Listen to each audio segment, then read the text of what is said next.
Welcome to the podcast, Amazing Tales from Off and On Connecticut's Beaten Path, and I'm your host, Mike Allen.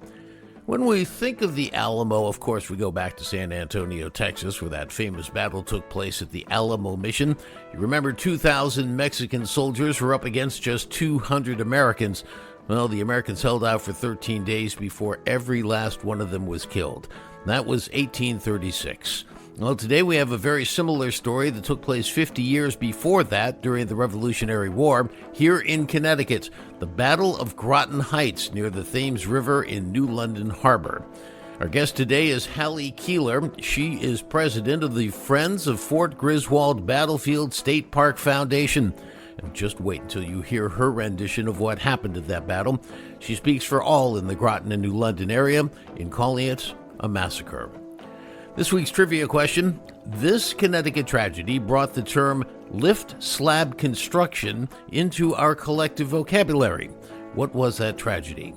Well, stick around after the main program for the answer, because then you'll know the topic for next week's show. Amazing Tales from Off and On Connecticut's Beaten Path is brought to you by our sponsor, Yale New Haven Health. When people need the best quality health care, there's a reason they turn to Yale New Haven Health. In 1826, Yale New Haven Hospital became Connecticut's very first hospital. They were the first hospital in the U.S. to use chemotherapy. Yale New Haven was the first to introduce insulin pumps for diabetic patients, and they introduced the world's first intensive care unit for newborns. For more information about Yale New Haven Health, visit ynhhs.org. That's ynhhs.org. In case you forgot the story of the Alamo in Texas, it was back in 1836. Texas was actually part of Mexico, but there was a revolution underway in Texas, and the residents wanted to break off from Mexico. Well, this brought Mexican military General Santa Anna to Texas, and he had somewhere between 2,000 and 6,000 troops. The estimates kind of vary. The Alamo mission building was relatively small, but it was very defensible. Unfortunately for the Americans, though, they only had about 200 fighters to defend it. One of them was famed frontiersman Davy Crockett from Tennessee. Another was Gordon Jennings. He was the only Connecticut resident who died there, because by the time the 13-day siege had ended, all of the Americans inside that fort were killed. But their heroic efforts to defend the Alamo mission resulted in a battle cry of sorts that has stood the test of time during particularly impossible fights. Remember the Alamo. Well, in Connecticut, 50 years before that, there was a battle that was eerily similar to the Alamo, and it played out in Groton, and some call it Connecticut's Alamo. The Revolutionary War was finally nearing an end after 7 very long years. General George Washington and French General Rochambeau were about to win the decisive battle against the British in Yorktown, Virginia. Now, Washington had just outsmarted British Commander Henry Clinton in New York City. See, Clinton was expecting Washington and Rochambeau to attack him in New York City. Instead, they bypassed New York and headed south to Yorktown. You see, Clinton thought that if he sent a force to New London, he could perhaps convince Washington not to continue down to Virginia and instead come back and fight in New York. Washington didn't take the bait, and it would turn out that the month of September 1781 would see 2 rather notable military engagements. Early in the month, September 6th, Benedict Arnold would lead a British invasion of New London and Groton, and just 3 weeks later, Washington and Rochambeau would have their decisive final victory in Yorktown. Now, Benedict Arnold had only recently defected from the Patriot side to join the British. His first assignment had been a success. He captured Richmond, Virginia. This was his second assignment, attack New London and Groton, and that was less than 10 miles geographically from where he was born in Norwich, Connecticut. New London Harbor had 2 forts, Fort Trumbull in New London on the western shore, and Fort Griswold in Groton up a steep hill on the eastern side. And both were under the command of one person, Groton native William Ledyard. He was a colonel in the Continental Army. Now, he didn't have much in the way of trained soldiers or military supplies. The soldiers were basically just farmers. But what he lacked in those areas were more than made up for in terms of the pure grit and determination of those farmers. Ledyard had, by the way, several children, including a baby who had just been born shortly before the Battle of Groton Heights. Well, here to tell us this gripping story of the battle is Hali Keeler, president of the Friends of Fort Griswold Battlefield State Park Foundation. Hali, the Battle of Groton Heights is one of those battles in the Revolutionary War that if you live in and around the Groton area, you know very well. And if you study the Revolutionary War, you've certainly heard of it. We, I think, don't give it enough due for what it really was, which was, in my mind, Connecticut's Alamo, when you look at how many soldiers the British had versus the very few that the Patriots had and how valiantly they fought. The British landed 800 men on the Groton side of Thames River, which is about a mile and a half from Fort Griswold. And then there were 800 on the New London side. So we had 1,600 soldiers. They were commanded by Benedict Arnold. Benedict Arnold is a persona non grata in this area. In fact, there are some historic groups that have ceremonies dishonoring him throughout the year, such as the burning of his leg in effigy, because he was wounded in New York in the leg. So when you think of Benedict Arnold being originally from Norwich and now attacking in New London Harbor, tell us how you feel about that. Of course, we think he was a traitor, but you have to understand that his personality was such that he wasn't getting the attention from the Americans that he felt he deserved. He did do some very courageous things during the various battles, and he felt that he wasn't getting the credit that he deserved. He wanted to be given greater honor, given greater commissions. One of the reasons we believe that he was so easily turned, his ego was being stroked by the British. You're not going to show me my due, so I'll do this, and I'll show you what kind of power I have. Let's talk a little bit about New London Harbor and set this up for the audience and so they can follow along. If you're coming in from Long Island Sound and heading north up the Thames River, New London's on your left and Groton's on your right. They had two forts, one on either side. Tell me about those. Fort Trumbull was little more than a fortification. If you see it today, it's a beautiful structure, which was used in later wars. But at the time, there was not much there. Fort Griswold, across the river, on the other hand, was a very advantageous location. It was on top of a hill. You can see all the way down the river. You could see the ships coming in. It was a good place to have a fort because you could see everything. The problem, which turned out, unfortunately, not to be as much of a problem as they had hoped, was that being on the top of the hill, there were brambles and swamps and tangled woods getting there. It's not like there was a clear path like there is today. It was all, as I said, swamps and brambles and woods, and it was very difficult for the British to get up there, or one had hoped so. They did manage to get foothold and climb the ramparts for the battle. Benedict Arnold pulled a bit of a fast one, I think. So the Fort Griswold people, seeing that there are a bunch of British ships in the harbor, set off 2 cannon blasts. Would you explain what that was and what Benedict Arnold did in response? Yeah, the cannon blasts signaled to anybody who heard them that we need reinforcements. Get yourself here. There were about 165 militia and local volunteers. These are not trained soldiers. He was expecting reinforcements. So Colonel Ledyard chose to defend the post because he figured the reinforcements were coming. The 2 cannon shots was his way of letting his people know that you got to get yourselves down there to the fort. Benedict Arnold knew that a 3rd cannon shot meant, oh, no, the ships are probably just privateers, pirates of the time, so you needn't come. So Benedict Arnold had a 3rd cannon shot fired, so the volunteers didn't come. And there were only 165, 88 of them were killed, and it was a bloodbath. It was a massacre.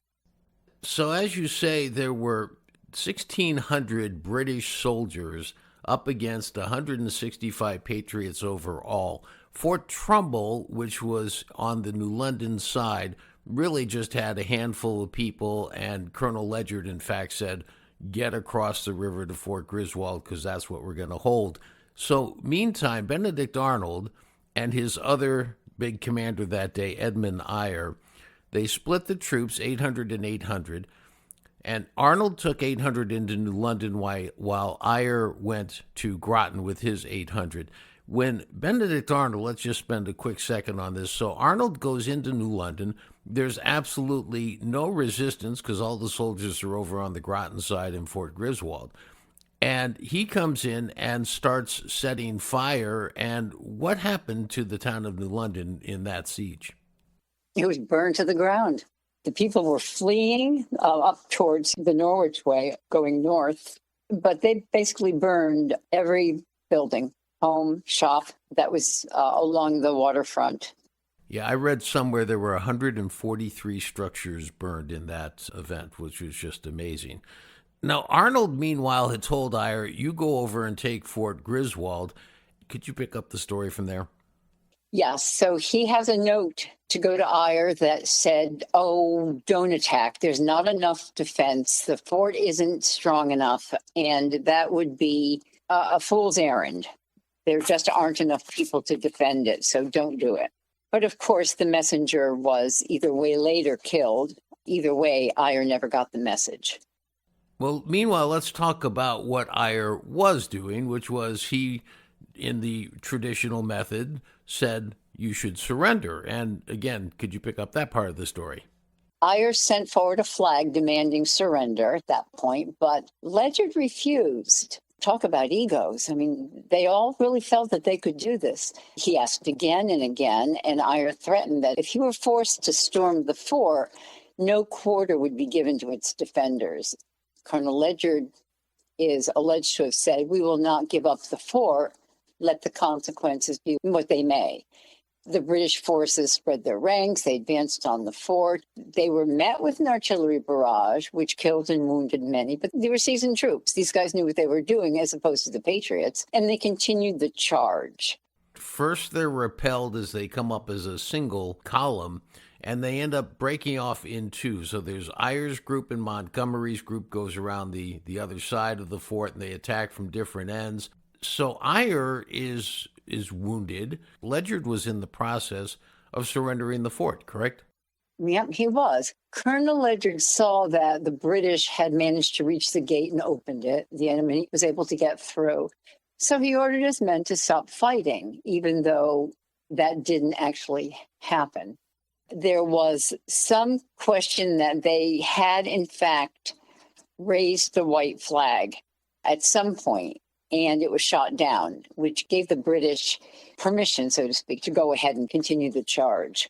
The American version holds that after Colonel Ledyard gave up his sword, what happened was one of the British officers had said, who commands this fort?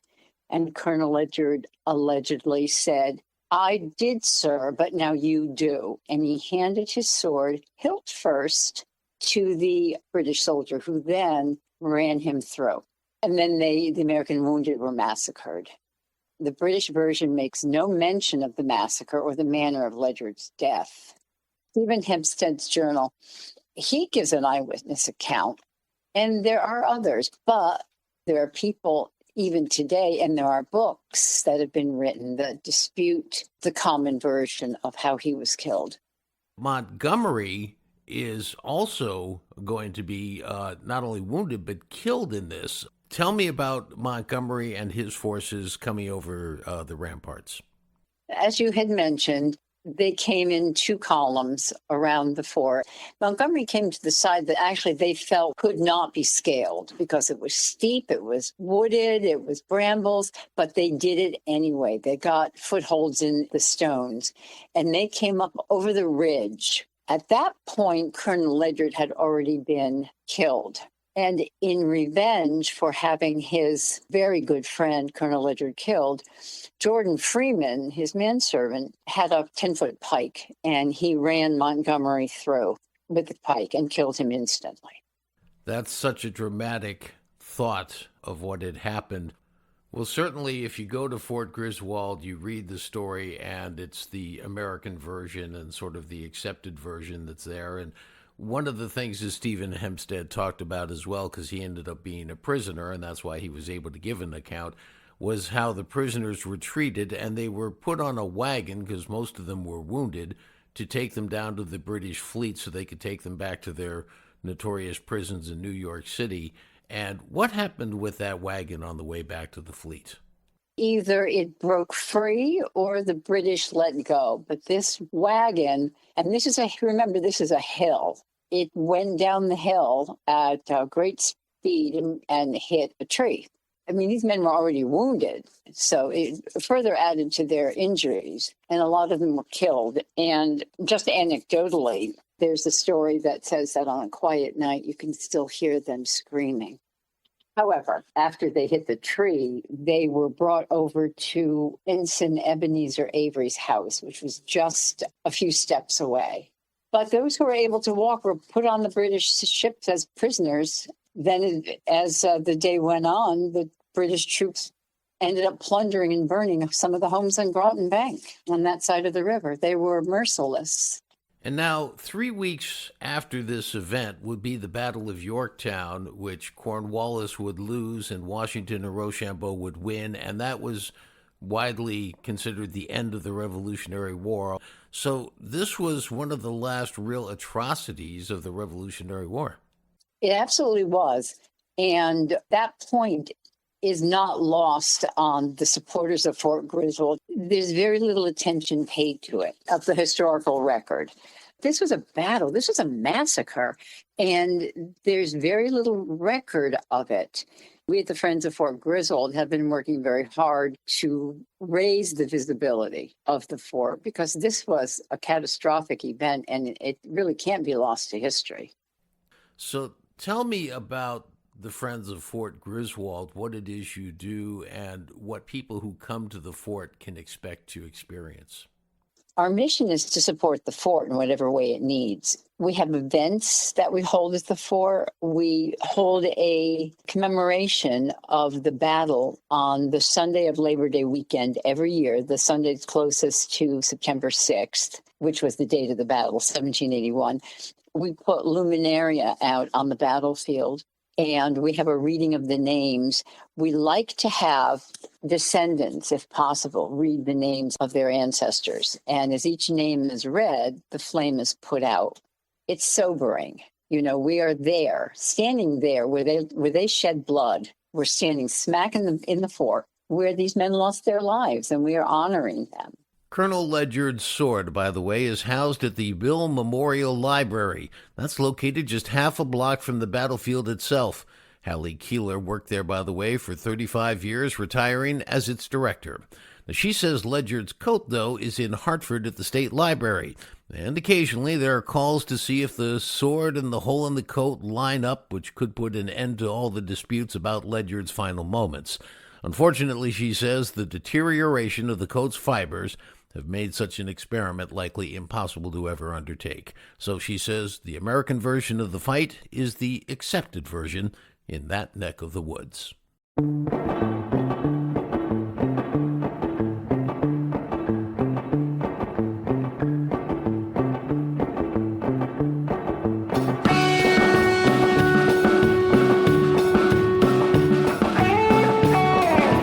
That wraps up this episode of Amazing Tales from Off and On Connecticut's Beaten Path. The Battle of Groton Heights would be Benedict Arnold's last major military engagement. Now, while he was trying to impress both the British and the Patriots with his military prowess, a full 25% of the men under his command that day were killed or wounded in that fight, even though he outnumbered the Patriots 1,600 to 150. Said British Commander Henry Clinton in New York City afterward, quote, "I cannot afford many more victories like that." 3 weeks later, the Revolutionary War would be over.